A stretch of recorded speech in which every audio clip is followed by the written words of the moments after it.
नमस्कार, स्वागत है आप सभी का। मुद्दा देख रहे हैं आप, मैं हूं आपके साथ रेशु त्यागी। मणिपुर की राजधानी के न्यू चेकॉन इलाके में एक बार फिर हिंसा भड़क गई। कर्फ्यू के बाद भी कई घरों में आग लगा दी गई। हिंसा करने वालों के हौसले इतने बुलंद हैं कि इम्फाल के कोंगबा में केंद्रीय विदेश राज्य मंत्री के घर में आग लगा दी गई। राहत की बात यह रही कि केंद्रीय मंत्री घटना के समय घर पर नहीं थे, लेकिन चिंता की बात है कि 1 महीने पहले भी मंत्री पर इसी तरह का हमला हुआ था।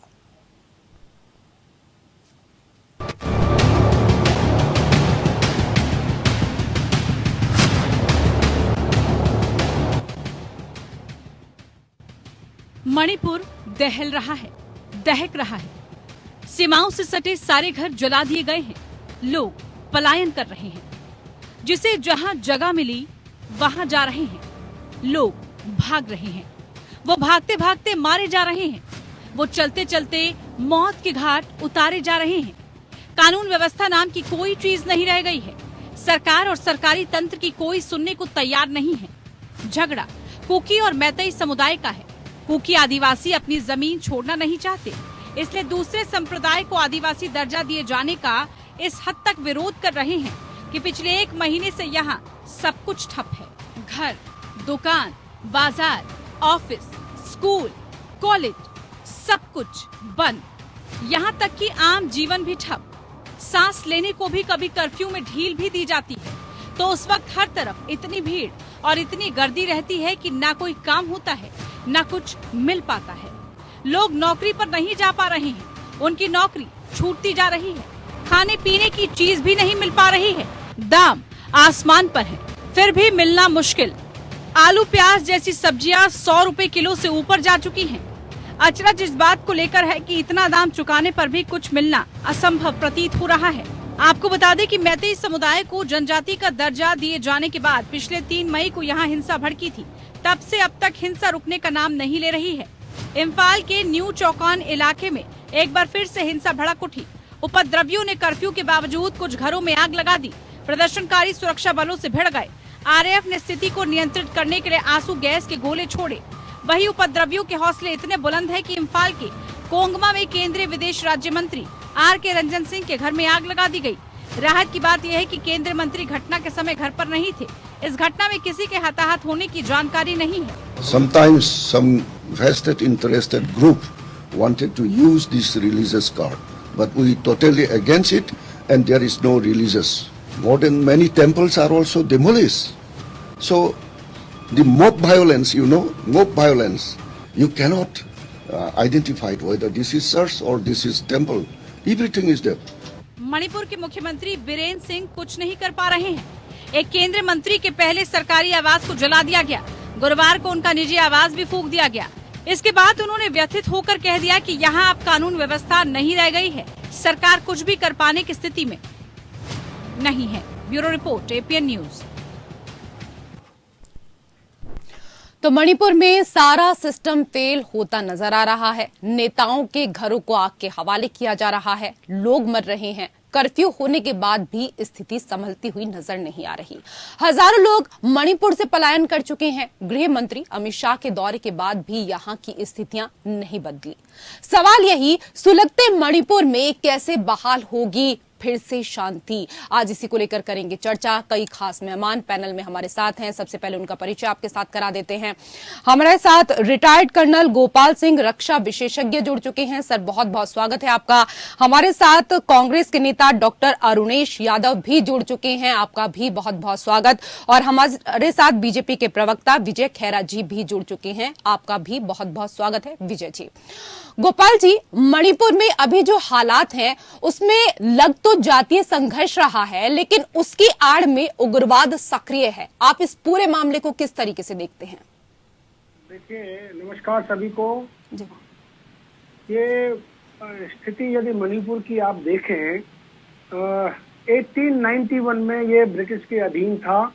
1947 में अंग्रेजों ने इसको छोड़ा। उसके बाद में महाराज बोध चंद्र इसके कन्नों पर इनके बाहर आया।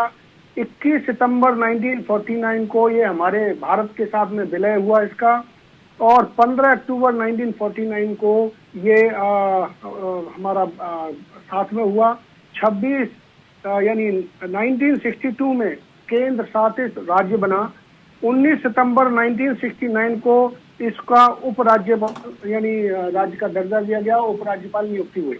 उसके बाद 21 जनवरी 1972 को मणिपुर को पूर्ण राज्य का 23वां राज्य बना हमारा जी। उस समय से जो भी सरकारें यहाँ रही हैं उन्होंने काफी अच्छा काम किया, लेकिन यहाँ पर जो आबादी इस प्रकार है कि जिसमें तकरीबन 53% है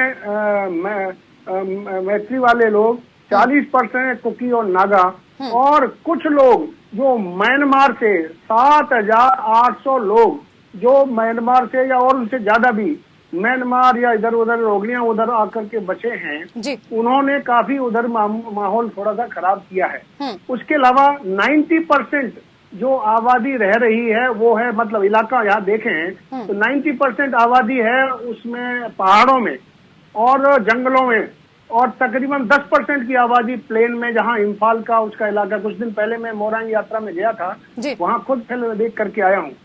तो सिचुएशन ये है कि मैत्री वाले लोगों को इनको जो है उसमें दर्जा देने की बात आई थी, और जो अवैध निर्माण किया जा रहा है या उस लैंड एक्विजिशन जो करके बैठे हुए हैं उसके ऊपर सर्वे किया जा रहा है, तो शायद ये दोनों ग्रुपों के बीच में इसका शायद जी। अभी जो सर स्थिति है, अभी जो गोपाल जी स्थिति है उसको आप किस तरीके से देखते हैं? मणिपुर में सुरक्षा चुनौतियां कैसी हैं?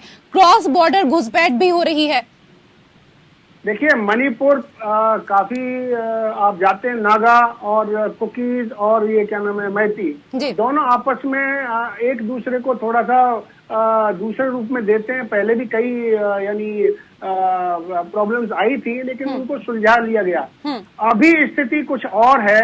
अब एक और मैं बात कहूंगा, यहाँ पे दोनों मैं सेना के बारे में कह सकता हूँ, लेकिन यहाँ पर कांग्रेस के प्रवक्ता और बीजेपी के प्रवक्ता भी बैठे हुए हैं, मैं उनके ऊपर चर्चा नहीं करूंगा। लेकिन हाँ, कुछ ऐसा भी लगता है क्योंकि इलेक्शन 2024 के आने वाले हैं, तो कहीं न कहीं कुछ न कुछ इसके ऊपर असर वहां भी दिखाई दे रहा है। अब कहाँ तक सत्य है कहाँ तक असत्य है ये दोनों आपस में बात करेंगे। ठीक है, 2024 का भी कहीं न कहीं मेरा एक कहना जरूरी है कि शांति से ही सारे काम निपट सकते हैं और निपटे हैं आज तक। मेरा अनुरोध है कि सभी भाइयों से जो वहाँ पर हैं, हमारे सेना के लोग जवान हैं, वो सब काम कर रहे हैं, अच्छी तरीके से देखभाल कर रहे हैं, हर एक को मदद कर रहे हैं और उसको सही तरीके से निपटाया जा सकता है। बिल्कुल, शांति फिर से कैसे बहाल हो यही हर कोई चाहता है। लेकिन विजय जी, लगातार मणिपुर में बीजेपी से जुड़े नेताओं को टारगेट किया जा रहा है। प्रदर्शनकारियों में कहीं ना कहीं आपकी सरकार और नीति से भी नाराजगी दिखाई दे रही है।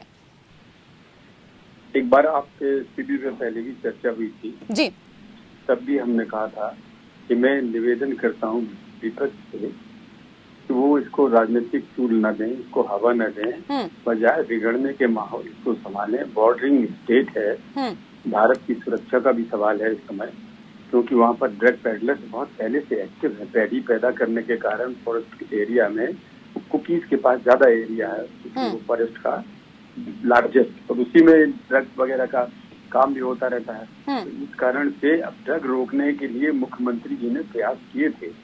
तो एक तो वो भी उनका, चूंकि उनके लिए उनका खेती का सवाल था, पैडी पॉडी वगैरह का, तो वो उसका सवाल आया।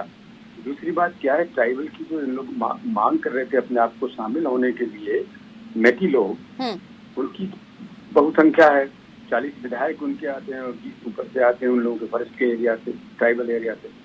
तो उनकी डिमांड को ट्राइबल के लिए हाई कोर्ट ने उचित समझा तो आदेश किए। अब उनको ये है कि अगर ये भी ट्राइबल में शामिल हो जाते हैं तो नेचुरली वो अपने बेटर सर्वाइवल के लिए लड़ रहे हैं। ये प्राकृतिक रूप से आदमी महसूस करता है। फिर उन्हें भड़काया गया। अगर जब भी समझौते की बात की प्रयास किए जा रहे हैं, अभी भी अहमद गए थे वहाँ पर, उनका भी जो एक गुट वगैरह बैठा है, उसने कहा नहीं हम भी चाहते शांति बहाल हो जाए। इस बीच में ये जो भड़काने वाला काम है, इसकी मदद भी हो सकती है। बहुत सारी इंक्वायरीज हो रही है, सामने आएंगी धीरे धीरे, पर सरकार कोई भी स्टोन अनटर्न नहीं रखेगी, कोई भी प्रयास में कहीं ठीक है, शांति बहाल होनी चाहिए ये आप कह रहे हैं, लेकिन शांति बहाल कैसे होगी यही तो सबसे बड़ा सवाल है। क्योंकि देखिए हिंसा को केवल 1-2 दिन नहीं बल्कि 1 महीने से ज्यादा ऊपर हो चुका है। कई लोग ऐसे हैं जिनकी मृत्यु हो गई है, करीब 100 से ज्यादा, और 50,000 से ज्यादा लोग बेघर हुए हैं। कितने लोगों ने पलायन किया है। अरुणेश जी, आपको क्या लगता है कि मणिपुर की स्थिति अब राज्य सरकार की पकड़ से बाहर हो गई है? जी देखिए, मणिपुर की स्थिति शुरू से ही राज्य सरकार के बस की बात नहीं थी, क्योंकि मणिपुर, जैसा कि हमारे बीजेपी के साथी ने भी कहा, बाकी सबने भी जो बात कही है कि सीमा से लगा हुआ राज्य है, और सीमा से लगे हुए जितने भी राज्य हैं, खास तौर से अगर हम बात करें पूर्वोत्तर राज्यों की, तो सभी राज्य अति संवेदनशील श्रेणी में आते हैं, क्योंकि वहां पे म्यांमार और चीन, खास तौर से हम बात करें तो चीन का वहां पे बहुत ज्यादा इंटरेस्ट रहता है, क्योंकि वो सारे राज्यों ने हम लोगों से समझौता करके हमारे साथ जुड़ना ज्यादा पसंद किया। तो कहीं ना कहीं चीन की जो दखलंदाजी है और निश्चित तौर पे जो म्यांमार के थ्रू जो घुसपैठ हो रही है, तो इसमें शुरू से केंद्र सरकार का हस्तक्षेप होना चाहिए था। और दूसरी जो सबसे महत्वपूर्ण गलती रही, जो मैं पहले भी 1-2 बार बोल चुका हूँ, कि एक प्रॉपर डायलॉग डिलीवरी नहीं हुई, एक प्रॉपर संवाद नहीं हुआ मैथिली समुदाय के लोगों और कुकी समुदाय के लोगों के बीच में, और उस समुदाय वो बातचीत होना बहुत जरूरी थी। और गृह मंत्री जी भी जब वहाँ पहुंचे तो वो भी उस संवाद को सुचारू रूप से उन दोनों समुदाय के बीच में करने में मुझे लग रहा है पूरी तरीके से सफल नहीं रहे। और अब मैं आपके चैनल के माध्यम से निवेदन करूंगा कि गृह मंत्री जी को वहां जाकर स्थितियां जब तक पूरी तरीके से नियंत्रण में नहीं आती हैं तब तक वहां रहना चाहिए, दोनों समुदाय के लोगों को बुलाना चाहिए, और जितनी सेना बल की वहां जरूरत है सैन्य बल की, तो वो सैन्य बल वहां पहुंचाया जाए, क्योंकि ये हमारे देश का मामला है, ये हमारी देश की सुरक्षा का मामला है, और इसमें हम किसी भी तरीके से कोई भी दखलंदाजी पसंद नहीं करेंगे, और ना यहाँ पे किसी भी तरीके की कोई लापरवाही होनी चाहिए। ये अच्छा है कि राजनीति देखिए अलग है, राजनीति तो अपनी जगह है। ये देश का मामला है और आपने इस मुद्दे पर विरोध नहीं उठाया बल्कि आपने सुझाव यहाँ पर दिए हैं, ये अच्छी बात है। निश्चित तौर पे गोपाल जी, क्या समय से सैन्य हस्तक्षेप ना होने से भी मामला गंभीर हुआ है और उग्रवादी एक्टिव हो गए हैं? देखिए, सबसे पहले तो मैं हमारे कांग्रेस के प्रवक्ता हैं उनको साधुवाद देता हूं कि उन्होंने बड़े अच्छे तरीके से अपनी बात को रखा है, और ये बहुत अच्छी बात है, क्योंकि ये देश की सुरक्षा का मामला है, इसमें पार्टी पॉलिटिक्स का कोई बात नहीं है। जो आप कह रही हैं कि सेना को या और पैरामिलिट्री फोर्सेस को वहां भेजने की आवश्यकता है, इस वक्त यदि हम देखें हमारी सेना काफी तादाद में वहां मौजूद है, लेकिन सेना का काम है पीसफुल चीज को करना, उनको सामान्य जश्न में लेकर के आना।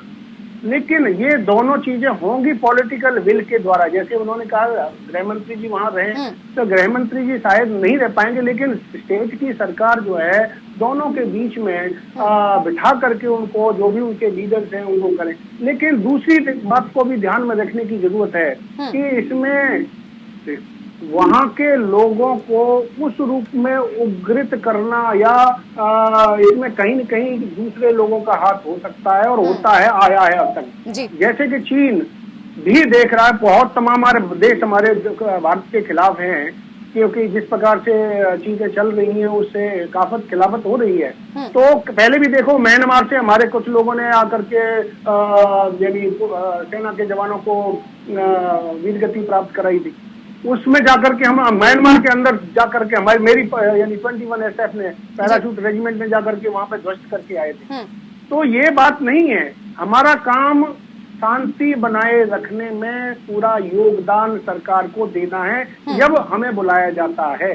उससे पहले जबरदस्ती हम कहीं नहीं कूदते, सेना नहीं कूदती है। रही बात की राजनीति में या से वहां की सरकार कितना इसको अच्छी रूप में आपस में संभालेगी, ये तो वही समझ सकते हैं। और हमारे प्रवक्ता बैठे हैं, दोनों आपस में बात करके सरकार को सुलझाएं, इस बात को समझाएं कि जल्दी से जल्दी इसको बैठ करके सुलझाएं तो बहुत अच्छा होगा। बिल्कुल सही आपने कहा। मैती और कुकी को अगर कन्वेंस यहाँ पर कर लिया जाए तो जाहिर सी बात है कि जिस तरीके से पिछले 1 महीने से जो हिंसा की आग मणिपुर में भड़क रही है वो शांत हो सकती है। आप सभी के साथ ये चर्चा लगातार जारी रहेगी, फिलहाल हमें यहाँ रुकना होगा। अरुणेश जी, देखा जाए तो मणिपुर में जातीय वर्चस्व की समस्या बहुत जटिल है। पहाड़ों पर अल्पसंख्यक जनजातीय समूह का एकाधिकार है जो कि सजातीय घुसपैठियों को तो अवैध रूप से बसा रहा है, लेकिन राज्य के बहुसंख्यक मैतेई समूह को इंफाल वैली से बाहर नहीं निकलने दे रहा। ये भी एक चीज देखी गई है। जी देखिए, जो हमारे मणिपुर के मुख्यमंत्री जी हैं वो मैतेई समुदाय से आते हैं। तो अगर हम इस पूरी घटना को राजनीतिक दृष्टिकोण से देखें तो कहीं ना कहीं राजनीतिक लाभ लेने के लिए भी उन्होंने मैतेई समुदाय को एक जनजाति जो एक एसटी आरक्षण होता है उसके लिए पहल की। तो राजनीतिक रूप से मैं इसमें कोई गुरेज नहीं मानता, क्योंकि हर व्यक्ति ये चाहता है कि वो जिस समुदाय में आता है तो उस समुदाय को ज्यादा लाभ दिया जाए। लेकिन यहाँ पे एक चूक ये हो गई कि जब हाई कोर्ट का डिसीजन आया और यहाँ साफ तौर पे सुप्रीम कोर्ट में ही क्लॉज है कि कोई भी आरक्षण का मसला होता है तो वो हाई कोर्ट के अंडर नहीं आता है। और इस बात को अगर उस समय मुख्यमंत्री जी दोनों समुदाय को पास में बैठाकर समझा देते कि इसका फैसला केंद्र सरकार के अधीन है और केंद्र सरकार ही इसका फैसला ले सकती है, हाई कोर्ट सिर्फ और सिर्फ डायरेक्शन दे सकता है कि आगे क्या मामला होना है और क्या नहीं होना। वहां पे एक मिसकम्युनिकेशन हुआ, एक संवाद में एक भारी चूक हो गई और उस चूक का खामियाजा ये हुआ कि 50 दिन के लगभग हो चुके हैं और अभी भी जो हिंसा है वो थमने का नाम नहीं ले रही है। विजय जी, तो विजय जी, आप ऐसे पहलू हैं, आप सहमत हैं जो बातें यहाँ पर अरुणेश जी कह रहे हैं कि मिसकम्युनिकेशन हुआ है? देखिए, इस बात का इंतजार था वो उन्होंने कर दी। जो राजनीति इनको करनी थी उस राजनीति को उन्होंने शुरुआत कर दी। अब उसका इसलिए जवाब जरूरी हो जाता है जी। फिर आप कहेंगे आप ये बोल रहे वो बोल रहे। सवाल ये, इस राजनीति की क्या जरूरत थी इस समय? इनको मैती के हक में बोल के कुकी को भड़काने का काम क्यों कर रहे हैं सीधी से? यही तो मैं निवेदन कर रहा हूँ उतनी देर से। हमारे पास बहुत सारी बातें हैं होने की। ये पहली बार नहीं है, सरकारें किसी की भी रही हो, इससे भी खराब हालातों से हम लोग गुजर चुके हैं। इससे 10 साल तक कश्मीर में हमने झेला है, लेकिन अल्टीमेटली कोई की भी सरकार हो, आज शांति है। तो आज सरकार कोई है, किसकी है, वो इन्होंने ये कर दिया, मैती का फेवर कर दिया, मैती जो वोट चाहिए, ये सब कुछ नहीं है। खाली ये कई अंतरराष्ट्रीय शक्तियां भी हो सकती हैं, क्योंकि मॉडर्न वेपन्स पकड़े गए हैं ऊपर, क्योंकि वहां पर पैडलिंग पकड़ी गई है ड्रग्स की। तब उसको रोकेंगे तो उसका रेजिस्टेंस होगा। बाकी मैती और उनका आपस में जो रिजर्वेशन का मसला ही झगड़ा है, हाईकोर्ट ने जो फैसला किया वो फैसला भी मानना है। अगर सुप्रीम कोर्ट की अपील में वहाँ होता है तो वो मानना है, वो तो मानना ही। आज नहीं तो कल जो भी होगा उस दिन रुकेगा, उससे और रुकेगा। साल मंडल कमीशन रुका रहा बरसों, तो वो एक अलग चीज है। और मंडल कमीशन के बाद कितना लोग जले थे, कितने आत्मदाह हुए थे, हमने तो देखा है अपनी आंख यहाँ जलते हुए लोगों को। कश्मीर में कितने लोगों को मार डाला, आर्मी वालों को आपने देखा है। पर्याप्त आर्मी वहाँ पर है, पर्याप्त है, बल्कि ज्यादा है। दूसरी बात, जहाँ तक गृह मंत्री का सवाल है, हमने पाकिस्तान से लड़ाई ली तो 24 घंटे रात भर जागते थे प्रधानमंत्री। हमारी जनता, जब हमें अपनी नर्सिस को लाना था सऊदी अरबिया से, एक को तो हम लेके आए सबको। हमने यूक्रेन से अपने सारे बच्चे लेके आए। 24 घंटे मत कोई गया नहीं। एक तो मंत्री गए थे वहाँ पर, सिंधिया जी गए थे एक जगह पहले सुषमा स्वराज थी। तब मैं आपसे कहना चाह रहा हूँ कि वो 24 घंटे मॉनिटरिंग उसकी हो रही है, लेकिन ये समझे कि हम अपने ही लोगों पर, चाहे किसी को वोट दे चाहे किसी को ना दे, उन पर गोली चलाने का काम तो नहीं कर सकते ना। हिंसा से इस बात का सोल्यूशन निकालना होगा, तो उसमें वक्त लगता है, खराब लग रहा है, हम भी दुखी हैं, आप ठीक है। सॉल्यूशन निकालना बहुत ज्यादा जरूरी है। गोपाल जी, मणिपुर अभी जहाँ खड़ा है, अब उसके पास क्या कुछ रास्ता बचता है? कैसे वो इस स्थिति से उभरे? क्या सुरक्षा व्यवस्था को पूरी तरीके से केंद्रीय बलों के हाथों में देना अब जरूरी हो गया है? देखिए, पहली बात तो ये कि दोनों दलों को जिनके बीच में हिंसा है, उनमें जो कुछ लोग जो उकसा रहे हैं वो उकसाना बंद करें। चाहे वो आंतरिक रूप से हो या बाह्य रूप से हो।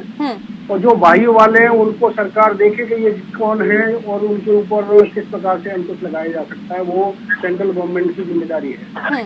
लेकिन आंतरिक रूप से जो सेना की जिम्मेदारी है, सेना अपना पूरा बखूबी काम कर रही है, क्योंकि सेना का काम है शांति को बनाए रखने में अपनी पूरी मदद करना।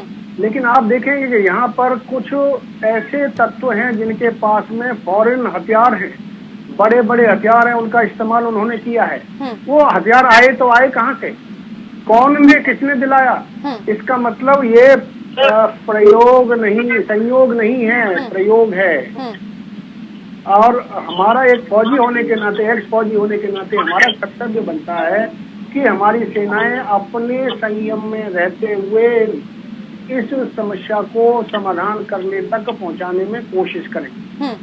सेनाएं तो समाधान करेंगी, लेकिन गोपाल जी, प्रदर्शनकारी समूहों को लेकर राज्य की सिविल पुलिस और राज्य की आर्म पुलिस पर लगातार पक्षपात के भी आरोप लगते रहे हैं, इसकी क्या सच्चाई है? देखिए, राजनीति का खेल मुझे तो आता नहीं, ना समझता हूँ इतना, लेकिन हाँ इतना जरूर जानता हूँ कि आप देखिएगा केरला में क्या स्थिति है, आप देखिएगा ये जम्मू एंड कश्मीर में क्या स्थिति, जब मैं वहाँ पोस्टेड था तो उस समय क्या स्थिति हुई 92, 90, 91, 92 में। उसके बाद में ये वेस्ट बंगाल में देखिए क्या स्थिति है। देखिए, पुलिस और जो है वो यानी स्टेट गवर्नमेंट के नीचे आती है, उसका दायित्व बनता है कि कोई भी यदि हादसा होता है किसी भी तरीके का, उसको संयम करके उसको कंट्रोल करे। लेकिन जब कहीं लुकसाने वाले लोग ज्यादा ही उस तरीके से कार्रवाई करते हैं या करवाते हैं, तो उस स्थिति में पुलिस भी, क्योंकि उनके किस लेवल की पुलिस है, किस लेवल की ट्रेनिंग है, किस लेवल का वो है, इंडिविजुअली अपने खुद कई आप यदि मैंने सुनने में आया है, देखा है आपकी न्यूज में, कई लोग पुलिस वाले भी हताहत हुए हैं ऐसी चीजों में। तो कहने का तात्पर्य है कि पुलिस जब कंट्रोल नहीं कर पाती तभी आर्मी को या डिफेंस फोर्सेज को बुलाया जाता है।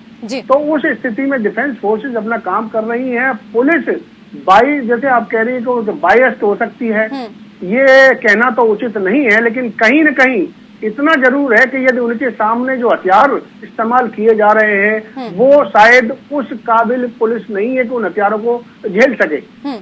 लेकिन एक चीज और देखी जा रही है गोपाल जी, जनजाति समूह के लोग असम राइफल, सेना या अन्य केंद्रीय बलों को लेकर पहले से ही प्रीजुडिस हैं, इसमें शांति संवाद में भी मुश्किल आती है।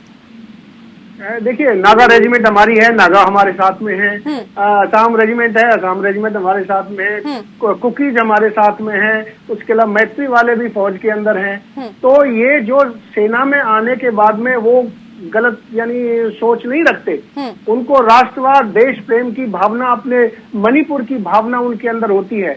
लेकिन जो दूसरे लोग हैं और कुछ लोग बाहर से आए हुए हैं जिन्होंने जमीन हथियार रखी है, लैंड की जब सर्वे की बात आई तो वो लोग चाहते कि भाई हम तो यहाँ बस गए। कुछ लोगों को तो यहाँ का यानी वो दे दिया गया है 7,800, कुछ लोगों को तो यहाँ का दे दिया गया है, और जो नहीं है वो भी चाहते हैं। तो भाई कब तक चाहिए, कब तक चलेगा? सरकार को तो कोई न कोई कदम उठाना ही पड़ेगा। बिल्कुल, कोई ना कोई स्टेप लेने की अब बहुत ज्यादा जरूरत है। बहुत बहुत शुक्रिया आप तीनों खास मेहमानों का हमारे साथ इस चर्चा में जुड़ने के लिए। मुद्दा में मेरे साथ फिलहाल इतना ही। नमस्कार।